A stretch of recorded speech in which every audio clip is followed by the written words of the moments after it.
Vitor Cuesta e Aloysio Boi Bandido sendo contratados pelo São Paulo? No vídeo de hoje do canal do Nicola te conto a resposta de um dirigente do Tricolor ligado ao departamento de futebol sobre as especulações. Falo também sobre Vitor Pereira, o técnico do Corinthians que acabou de chegar, já tem sido contestado especialmente depois de mais um jogo ruim. O Timão passou pelo Guarani apenas nos pênaltis. Tem ainda informações e uma retrospectiva sobre os 100 primeiros dias de Leila Pereira à frente do Palmeiras. Você está curtindo?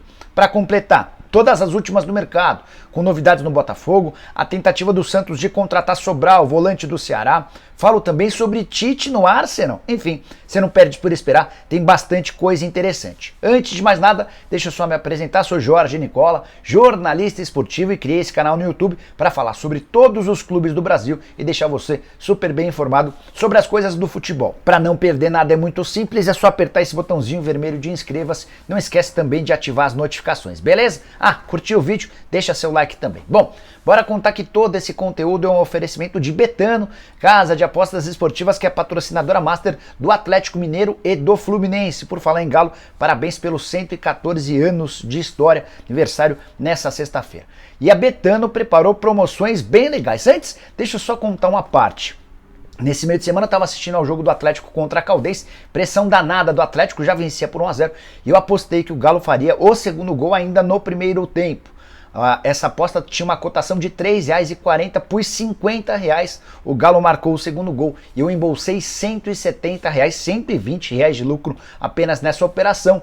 Também por isso, e a minha conta na Betano hoje já tem R$ 1.359,31. Tô pensando em como gastar esse dinheiro. Bom, nesse final de semana tem muita coisa legal. Primeiro, nessa sexta-feira, tem jogos das eliminatórias. Muito jogo bacana na África, especialmente. Já no sábado começa o Campeonato Paulista, fase semifinal. Vitória do Palmeiras contra o Bragantino paga R$ 1,60, o empate paga R$ 3,50 e se der Bragantino no Allianz Parque, R$ 7,10. No domingo tem São Paulo e Corinthians, vitória do Tricolor pagando R$ 2,35, o empate pagando R$ 3,15 e a vitória do Corinthians pagando R$ 3,25. E você, vai apostar em quê? Pegue o link que eu vou deixar no comentário fixo, faça seu cadastro na Betano e aproveite todas essas possibilidades, beleza? Bom, bora começar o vídeo com o tradicional giro de notícias e contar que o Santos vai gastar R$ 500 mil por 70% dos direitos econômicos do volante William Maranhão, que pertencia ao Bahia. O William já está contratado pelo Peixe, vinha treinando com os companheiros, o Santos só aguardava a chegada de mais reforços de peso para tentar anunciá-lo, mas o Bahia acabou se antecipando e quebrou esse sigilo feito pelo Peixe. Bora contar que o Hernanes, lembra dele, ex-jogador do São Paulo, deu uma entrevista ao GE afirmando que não volta mais a jogar no Brasil. Ele se dizia muito triste no São Paulo pela falta de oportunidades e pela distância dos 4 filhos que moram na Itália. O Hernanes se mudou para a Itália, tem participado da criação dos filhos e é possível que nem volte a jogar mais futebol. Quero contar que a Copa do Nordeste já tem seus semifinalistas definidos. Nessa quinta-feira o Ceará foi eliminado pelo CRB nos pênaltis. Dessa maneira, as semifinais da Copa do Nordeste terão Fortaleza e Náutico, Sport e CRB. O jogo único, os vencedores estarão na grande decisão. Para completar o giro de notícias, contar que o Uruguai e o Equador se classificaram de forma matemática para a Copa do Mundo após a rodada das eliminatórias dessa quinta. O Uruguai venceu o Peru por 1-0 com gol de Arrascaeta. Teve muita polêmica porque o Peru alega que um chute do Trauco teria entrado. Enfim, no final das contas, o Uruguai com a vitória garantiu matematicamente sua vaga no Mundial. Já são 18 seleções asseguradas. Uma dessas seleções que também se classificaram nessa quinta-feira foi o Japão, que venceu a Austrália por 2-0 como visitante. E a sua seleção favorita já está garantida? Quem está fora dessa briga é a seleção italiana, mais um fiasco da campeã do mundo de 2006. Nessa quinta-feira, derrota por 1-0 para a Macedônia do Norte, jogo na Itália, o gol nos acréscimos aos 92. Dessa maneira, não há mais chance de a Itália disputar a Copa do Catar, segundo mundial consecutivo em que a Itália não consegue nem classificação. Mas o que mais chama a atenção é que desde que ganhou a Copa de 2006, a Itália é só fiasco quando o assunto é a Copa do Mundo. Em 2010, eliminação na fase de grupos, campanha horrorosa, com empate com o Paraguai, empate com a Nova Zelândia e derrota para a Eslováquia. No Mundial de 2014, mais uma eliminação na fase de grupos. Derrota para Costa Rica, derrota para o Uruguai e vitória apenas contra a Inglaterra. Em 2018 e 2022, como eu contei, não existiram classificações para a Copa. Será que a seleção italiana ainda pode ser considerada uma grande do Mundial? Use o espaço para comentários para deixar sua opinião, beleza? Bora falar agora sobre o Brasil, que fez 4-0 no Chile, deitou e rolou. Quem também se deu muito bem foi a Globo, que registrou bons índices de audiência nessa quinta-feira. Em São Paulo, a média foi de 24 pontos, com pico de audiência de 30 pontos. Já no Rio de Janeiro, a média foi de 31 pontos e picos de 35. Vale lembrar que no Rio de Janeiro é preciso menos espectadores para chegar a cada ponto de audiência. Vitória do Brasil por 4-0, teve gols de Neymar de pênalti, Vinícius Júnior, os 2 primeiros gols no primeiro tempo. Na etapa final, Felipe Coutinho de pênalti e Richarlison no último lance, em um dos últimos lances do jogo. Esses 4 gols definiram a vitória do Brasil e a consolidação da primeira colocação. O Brasil já estava classificado para o Mundial há bastante tempo. Só contar que o Neymar, com mais esse gol, chegou a 71 pela seleção brasileira e está a 6 de se igualar a Pelé, o maior artilheiro da história do Brasil. Coisa curiosa, no mínimo curiosa, sobre seleção brasileira. Durante a transmissão do jogo dessa quinta-feira, o repórter Eric Faria, da Rede Globo, trouxe a informação de que Tite tem conversado nos últimos dias com o Arsenal. A ideia é preparar o pós-Copa. Todo mundo sabe que o Tite não fica na seleção brasileira depois do Mundial marcado para novembro e dezembro. E aí, de acordo com o Eric, já há conversas, primeiras conversas, uma primeira rodada de negociações com o Arsenal, que tem o Edu Gaspar como homem forte do futebol. Edu Gaspar e Tite trabalharam juntos no Corinthians e também na seleção. Acho até natural que exista essa especulação, só um momento que parece ser absolutamente equivocado. Restam 10 meses até a Copa do Mundo e, para completar, o Arteta, que é o técnico do Arsenal, vive seu melhor momento desde que foi contratado para comandar os Gunners. Você gostaria do Tite trabalhando no futebol inglês? Você acha que ele daria conta? Use também o espaço para comentários para se manifestar, beleza? Quero falar agora sobre Fernando Sobral, velho sonho dos dirigentes santistas. E o Peixe fez nos últimos dias investidas fortes para contratar o volante do Ceará. De acordo com o presidente Robinson de Castro, o presidente Andrés Rueda do Peixe telefonou para ele e fez uma primeira oferta. O Robinson procurou o Fernando Sobral e perguntou se ele toparia se mudar para a Vila. De acordo com o presidente do Ceará, o jogador não quis aceitar a oferta do Peixe. Então, o Robinson ligou para o Andrés Rueda e disse que não haveria acordo. O Rueda ainda aumentou a proposta e o presidente do Ceará falou o seguinte, abre aspas, eu já tinha decidido pela manutenção do atleta e acabei recusando a oferta, fecha aspas. Então, você santista que se empolgou com a ideia de Fernando Sobral jogando no meio campo do Peixe, saiba que o negócio não vai acontecer. Bora falar agora sobre Felipe Jonathan, o mais novo alvo de especulações no Botafogo. Como o Botafogo especula nomes, né? Só para citar alguns divulgados na imprensa nos últimos dias, eu fui responsável pela divulgação de alguns. De La Cruz, River Plate, já contei para vocês que não vai rolar. Moisés, ex-jogador do Palmeiras, está ficando livre do contrato na China. É uma negociação que pode acabar avançando. Cavani, já está descartado por causa da pedida alta. Zahavi, centroavante do PSV.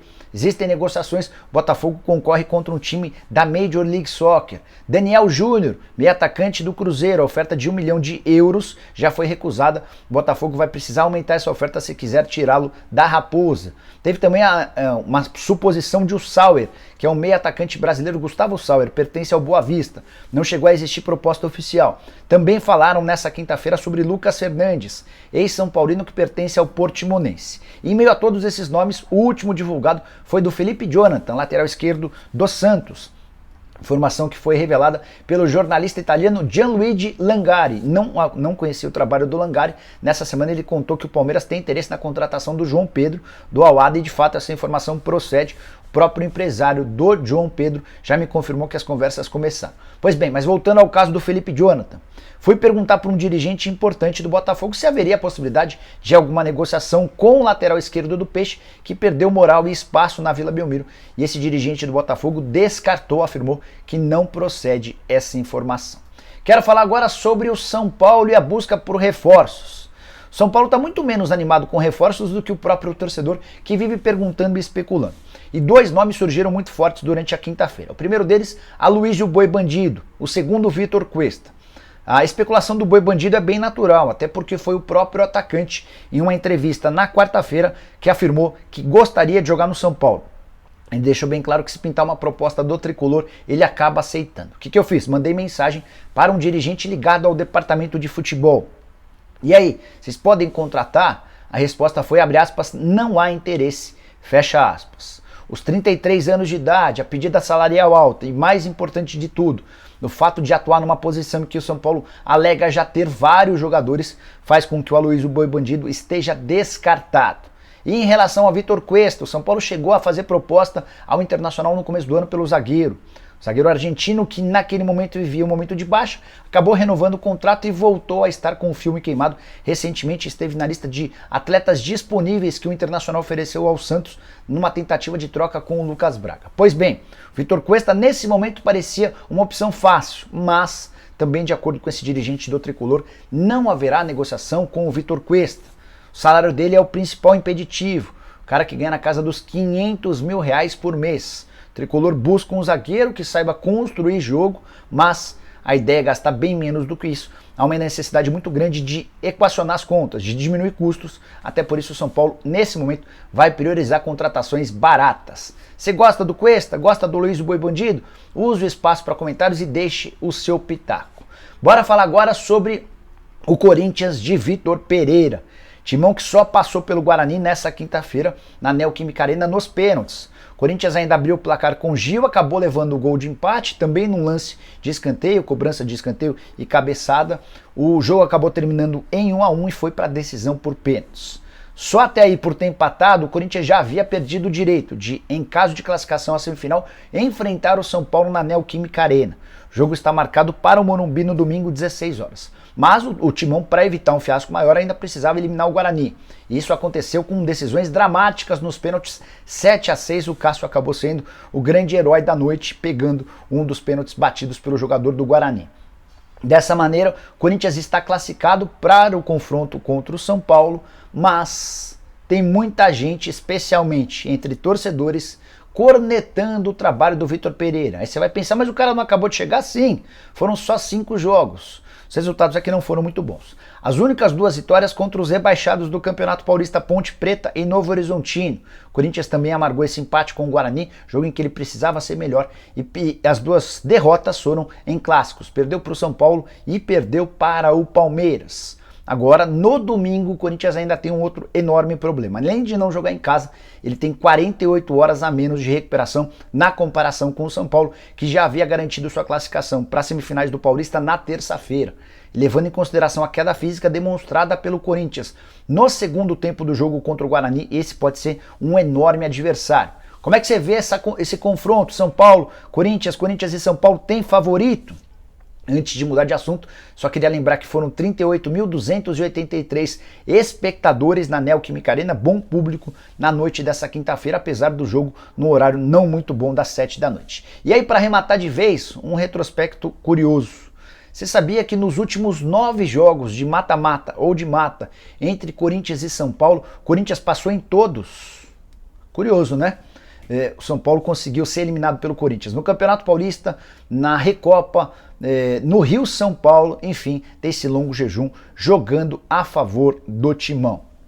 Bora fechar o vídeo para falar a respeito do Palmeiras e os 100 primeiros dias da era Leila Pereira, 100 dias que são completados nessa sexta-feira. Já teve de tudo, título da Recopa Sul-Americana, fim do jejum na Copinha, Palmeiras enfim garantiu o título da principal competição de júniores. Teve o vice-campeonato mundial, teve também um racha com a Mancha. Leila Pereira e Mancha Verde sempre muito próximos, até porque a Leila bancava o Carnaval da Mancha, mas a principal uniformizada do Palmeiras nesse período de 100 dias acabou rompendo relações com a presidente do Palmeiras por alguns motivos. O primeiro deles, a falta de contratações. Depois, pela presença do Olivério Júnior, jornalista e assessor de imprensa da Leila, corintiano, que acabou deixando o clube depois da conquista da Recopa. Mas os problemas desses 100 primeiros dias da era Leila não se resumem a isso. Há muita contestação ao trabalho da Leila, porque imaginava-se que ela seria bem ousada, contrataria de forma pesada, ela prometia tudo isso, né?